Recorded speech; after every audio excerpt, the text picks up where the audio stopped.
ನಮಸ್ಕಾರ ರೀ ಎಲ್ಲರಿಗೂ. ಇದೇನಿದು ಒಂದೇ ಹಿಟ್ಟಿನಾಗ ಇಷ್ಟೆಲ್ಲ ಐಟಮ್ ತೋರ್ಸ್ಯಾರ ಅಂತ ಅನ್ಕೋತೀರಿ. ನೋಡಿರಿ, ನಾನು ದೋಸೆ ಹಿಟ್ಟಿನಾಗನ ಮಸಾಲೆ ಪಡ್ ಮಾಡೇನಿ ರೀ, ಆಮೇಲೆ ಇಡ್ಲಿ ಮಾಡೇನಿ ರೀ, ಅದೇ ಹಿಟ್ಟಿನಿಂದ್ರನ ದೋಸೆ ಮಾಡೇನಿ ರೀ, ಆಮೇಲೆ ನಾರ್ಮಲ್ ಪಡ್ನು ಅದೇ ಹಿಟ್ಟಿನಿಂದ ಮಾಡೇನಿ ರೀ.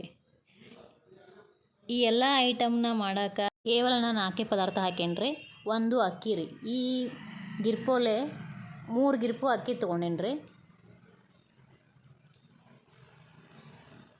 ನೀವು ಗ್ಲಾಸ್ಲೆ ತೊಗೋತೀರಂದ್ರೆ 3 ಗ್ಲಾಸ್ ಅಕ್ಕಿ ತೊಗೋರಿ.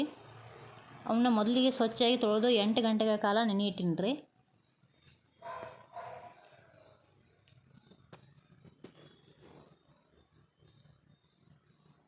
ಈ ರೀತಿ ಆಗ್ಯಾವ್ರಿ.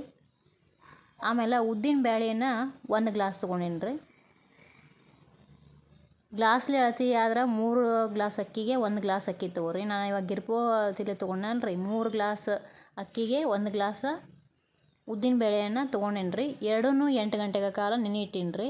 ನೋಡಿರಿ, ಇವಾಗ ಮಿಕ್ಸಿಗೆ ಹಾಕೇನಿ ರೀ. ಈ ಹಿಟ್ಟು ರೆಡಿ ಐತ್ರಿ.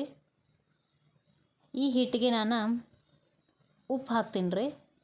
ಉಪ್ಪು ಆಮೇಲೆ ತಿನ್ನೋ ಸೋಡಾ ಹಾಕ್ತೀನಿ ರೀ. ಉದ್ದಿನ ಬೇಳೆ, ಅಕ್ಕಿ, ಉಪ್ಪು ಆಮೇಲೆ ತಿನ್ನೋ ಸೋಡಾ ಈ 4 ಪದಾರ್ಥಗಳನ್ನ ಹಾಕಿ ಹಿಟ್ಟನ್ನ ರೆಡಿ ಮಾಡ್ಕೊಂಡೇನಿ ರೀ. ಇದನ್ನು ಒಂದು ನೈಟ್ ಪೂರ್ತಿ ನಾನು ಹಾಗೆ ಇಡ್ತೀನಿ ರೀ. ಬೆಳಿಗ್ಗೆ ಎದ್ದು ಇದು ಅರ್ಧ ಬೋಗುಣಿ ಇರುವಂಥ ಹಿಟ್ಟು 1 ಬೋಗುಣಿ ಆಗ್ತದೆ ರೀ. ಅದನ್ನು ತೋರಿಸ್ತೀನಿ ರೀ ಯಾವ ರೀತಿ ಅಂತೇಳಿ. ನೋಡಿರಿ, ಇವಾಗ ನಾನು ತಿನ್ನೋ ಸೋಡಾ ಹಾಕತ್ತೀನಿ ರೀ.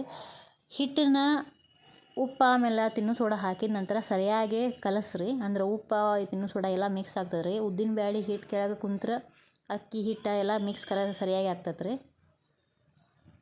ಈ ರೀತಿ ಮಾಡಿಟ್ಟೀನಿ ರೀ. ಮನೆಯಲ್ಲೇ ಒಬ್ಬರಿಗೆ ಒಂದು ದೋಸೆ ಇಷ್ಟ ಆದರೆ ಇನ್ನೊಬ್ಬರಿಗೆ ಇಡ್ಲಿ ಇಷ್ಟ ಆಕೈತೆ ರೀ, ಇನ್ನೊಬ್ಬರಿಗೆ ಪಡ್ಡು ಇಷ್ಟ ಆಕೈತೆ ರೀ. ಒಂದೇ ಟೈಮ್ದಾಗ ಅಷ್ಟೂ ಮಾಡೋಕೆ ಆಗೋದಿಲ್ಲ ರೀ. ಈ ರೀತಿ ನಾವು ಉದ್ದಿನ ಬೇಳೆ ಅಕ್ಕಿ ಅಷ್ಟು ಹಾಕಿರ ಅಷ್ಟು ಐಟಮ್ ಮಾಡ್ಬೋದು ರೀ. ಕಡ್ಲೆ ಬೇಳೆದು ಹಾಕಿರ ಪಡ್ಡದು ಅಷ್ಟೊಂದು ಪಡ್ಡದು ಬರ್ತದೆ ರೀ. ಅದು ಇದು ಬರೋಲ್ಲ ರೀ, ಇಡ್ಲಿ ಬರೋದಿಲ್ಲ ರೀ. ಈ ರೀತಿ ಮಾಡ್ರೆ ಬರ್ತದೆ ರೀ ಚೆನ್ನಾಗೆ. ನೋಡಿರಿ, ಬೆಳಿಗ್ಗೆ ಈ ರೀತಿ ಹಿಟ್ಟು ಬಂದದ ರೀ. ಇದನ್ನು ಬೇರೆ ಬೋಗುಣಿಯಲ್ಲಿ ತೊಗೊಂಡೇನಿ ರೀ ನಾನು. ಈ ಹಿಟ್ಟಿನಿಂದ ಪಡ್ಡನ್ನು ಮಾಡ್ಬೋದು ರೀ, ದೋಸೆನೂ ಮಾಡ್ಬೋದು ರೀ, ಆಮೇಲೆ ಇಡ್ಲಿನೂ ಮಾಡ್ಬೋದು ರೀ, ಮಸಾಲೆ ಇಡ್ಲಿನೂ ಮಾಡ್ಬೋದು ರೀ, ಉತ್ತಪ್ಪನೂ ಮಾಡ್ಬೋದು ರೀ. ನೋಡಿರಿ, ಈ ವಿಡಿಯೋ ನಿಮ್ಗೆ ಇಷ್ಟ ಆದರೆ ಲೈಕ್ ಮಾಡಿರಿ, ಸಬ್ಸ್ಕ್ರೈಬ್ ಮಾಡಿರಿ. ಇನ್ನಷ್ಟು ವಿಡಿಯೋಗಳಿಗಾಗಿ ನಮ್ಮ ಚಾನಲ್ನ ಸಬ್ಸ್ಕ್ರೈಬ್ ಮಾಡಿರಿ. ಧನ್ಯವಾದಗಳು ರೀ.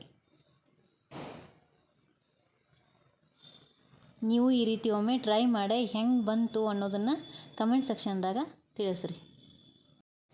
ಈ ಅಡುಗೆಗಳನ್ನ ಯಾವ ರೀತಿ ಮಾಡಿದ್ದೀನಿ ಅನ್ನೋದನ್ನ 1 by 1 ನಾ ವೀಡಿಯೋ ಮಾಡೇನಿ ರೀ. ಇಡ್ಲಿ ಮಾಡಿದ್ದು, ದೋಸೆ ಮಾಡಿದ್ದು, ಪಡ್ಡು ಮಾಡಿದ್ದು, ಮಸಾಲೆ ಪಡ್ಡು ಮಾಡಿದ್ದು ಪ್ರತಿಯೊಂದನ್ನು ಹಾಕಿದ್ದೀನಿ ರೀ.